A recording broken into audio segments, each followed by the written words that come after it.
Google दुनिया का हर व्यक्ति जिसका इस्तेमाल करता है और हम बड़ी आसानी से कुछ भी गूगल पर सर्च करके पूछ लेते हैं और गूगल के सर्च इंजन में जो चीज़ें आती हैं हम उस पर यकीन करते हैं।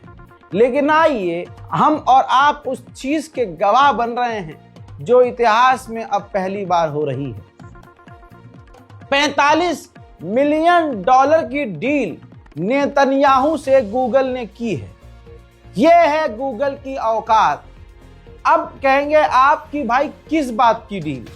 गूगल ने इजराइल के प्रधानमंत्री के दफ्तर से यानी नेतन्याहू से डील की है कि हम यानी गूगल दुनिया में ये प्रोपेगेंडा फैलाएगा कि गाजा और फिलिस्तीन के अंदर भुखमरी नहीं है, इजराइल ने जेनोसाइड नहीं किया है। लीजिए खेल ही खत्म। लोग पत्रकार खरीदते हैं, न्यूज चैनल खरीदते हैं। यह है इजराइल जिसने गूगल ही खरीद लिया, गूगल को ही काम पे लगा दिया। लेकिन दुनिया चू नहीं है। अब दुनिया ये याद रखे और समझ जाए, चैट जीपीटी भी इजराइल का है। आप ऑनलाइन या किसी भी सोर्स, किसी भी सर्च इंजन पर अगर इजराइल के बारे में सर्च करेंगे तो आपको झूठ बताया जाएगा। अब ये दुनिया समझ चुकी है और आपको समझ लेना चाहिए। बताइए, गूगल भी अब इजराइल का झूठ फैलाने के लिए पैसा लेकर काम पर लग गया है। ये है इजराइल। देखिए, गाजा पर पूरी तरह से कब्जा करने का ख्वाब और प्लान इजराइल का है और इजराइल ने कह दिया है कि हम गाजा को अमेरिका को देंगे। इसलिए अमेरिका और बढ़ चढ़ कर नरसंहार करवा रहा है। जाहिर सी बात है, अमेरिका ने यूरोप को भी लालच दिया होगा। अब ये देख लीजिए सबूत, अमेरिका और यूरोप दोनों मिलकर इजराइल को लगातार हथियार भेज रहे हैं। दो चीजें हैं, एक तो गाजा पर कब्जा करना शुरू किया जा चुका है, दूसरा ईरान पर कभी भी हमला हो सकता है। इसके लिए इजराइल को पूरी दुनिया हथियारों से पाट रही है। सोचिए, एक तरफ अकेला ईरान और एक तरफ सारी दुनिया इजराइल के साथ। वहीं जैसा मैंने कहा था, आ गई है तस्वीर। इजराइल का राष्ट्रपति पोप से, ईसाइयों के धर्मगुरु से जाकर मिल लिया है। अचानक ये चीजें हो रही हैं, गूगल से डील करना, बड़ी बड़ी कंपनियों, माइक्रोसॉफ्ट जैसी कंपनियों को खरीदना, उसमें पैसा लगाना, बड़ी बड़ी हस्तियों से इजराइल राष्ट्रपति का मिलना, ये सब कंट्रोल किया जा रहा है। यानी जो भी इजराइल के खिलाफ बोल रहा है, या तो उसे खरीद लो, या उसे प्यार से समझा दो, या फिर उसे खत्म कर दो। अब ये तस्वीर देखिए, गाजा के अंदर बिल्डिंग्स को तो उड़ाया जा रहा है। ये गाजा में मौजूद एक स्कूल की जो है संपत्ति थी, स्कूल की बिल्डिंग थी, उसको भी बम लगाकर उड़ा दिया है। उधर आईडीएफ ने ऐलान कर दिया है कि हमारी फोर्स ने यानी इजरायली फौज ने गाजा सिटी पर 40% कब्जा किया हुआ है। ये देखिए, बिफोर आफ्टर है। भूख से प्रोफेसर हैं, ये डॉक्टर हैं, मारे गए हैं भूख से। और इजराइल अब गूगल से ये प्रोपेगेंडा चलवाएगा कि गाजा में भूख नहीं है, गाजा में भुखमरी नहीं है। वहीं यूएन ने कहा है कि लगभग 21,000 बच्चे गाजा के अंदर अपंग हो चुके हैं। ये समझ लीजिए कि डिसेबल हो चुके हैं और पूरा भविष्य उनका तबाह हो चुका है। अब मैं आपको वो मंजर दिखा नहीं सकता जो यहां मैं ब्लर करके दिखा रहा हूं। इजराइल ने देर रात को टेंट के ऊपर हमला किया, जहां गाजा में टेंटों के अंदर लोग रह रहे थे। इस वीडियो के अंदर नजर आया है, दिखाया गया है, रिकॉर्डेड है कि जिंदा गाजा के अंदर लोग टेंट के अंदर जल रहे हैं। मैंने ब्लर कर दिया है क्योंकि आप देख नहीं सकते और मतलब मैं भी नहीं देख पाया हूं। लोग जिंदा जल रहे हैं, टेंटों में जिंदा जलाया जा रहा है। लेकिन आए है मुसलमान, तुम्हारे सीने में दर्द नहीं हुआ? अरे हम तो भाई बोल भी रहे हैं, अरब के हुक्मरान तो बोल तक नहीं रहे। बोलना तो छोड़िए, सिर्फ महीने में 3 बार आलोचना करके बैठ जाते हैं कि हम इसकी निंदा करते हैं। उधर UNRWA के चीफ ने कहा है कि गाजा इंटरनेशनल लॉ का कब्रिस्तान बन चुका है, अब यहां कोई कानून नहीं बचा। वहीं रेड के दौरान वेस्ट बैंक में एक और फिलिस्तीनी नौजवान को इजरायली सेना ने कत्ल कर दिया। सोचिए, इजराइल ने 11,000 फिलिस्तीनियों को जेल में डाला हुआ है, जिनमें ज्यादातर सिविलियंस हैं, यानी फिलिस्तीनी आम लोग हैं। फिलिस्तीनियों की जमीन पर, ये देखिए, वेस्ट बैंक में फिलिस्तीनियों की जमीन पर इजरायली सेटलर्स ने अपने जानवर लाकर छोड़े हुए हैं, यानी उनकी खेती तबाह की जा रही है, उनके जमीनों पर जबरदस्ती इसी तरह से कब्जा किया जा रहा है।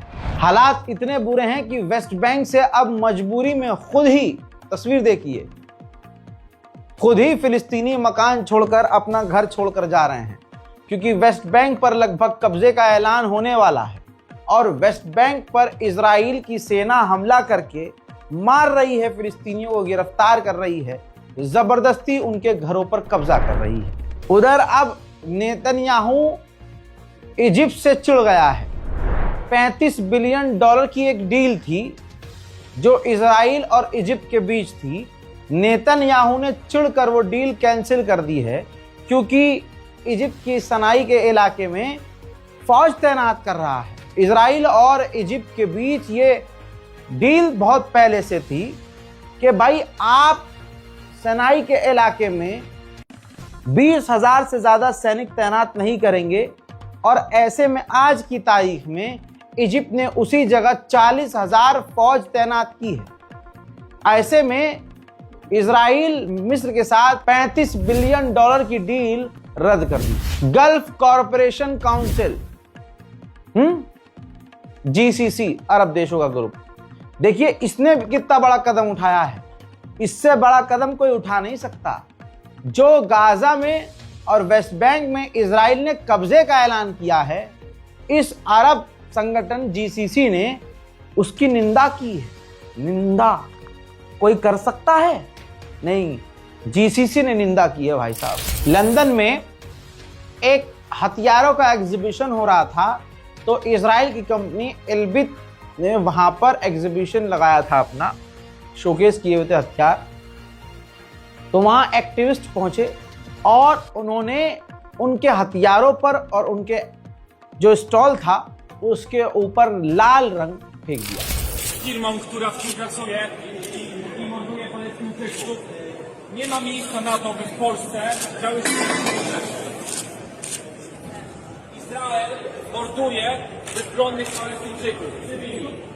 Nie ma miejsca na coś takiego w Polsce. Nie ma miejsca na tego typu współpracę. Nie trzeba było porywać. To tak, jakby współpracować dzisiaj z nazistowskimi Niemcami. Nie trzeba było porywać Izraelczyków. Warszawa pamięta, czym jest ludobójstwo. A wy przychodzicie tutaj i co reprezentujecie swobodę? Polska była, ja reprezentuję osoby, którym zależy na bezbronnych osobach. Tak, a 7 października co się działo? Kto kogo porywał? Czemu nie oddają tych ludzi?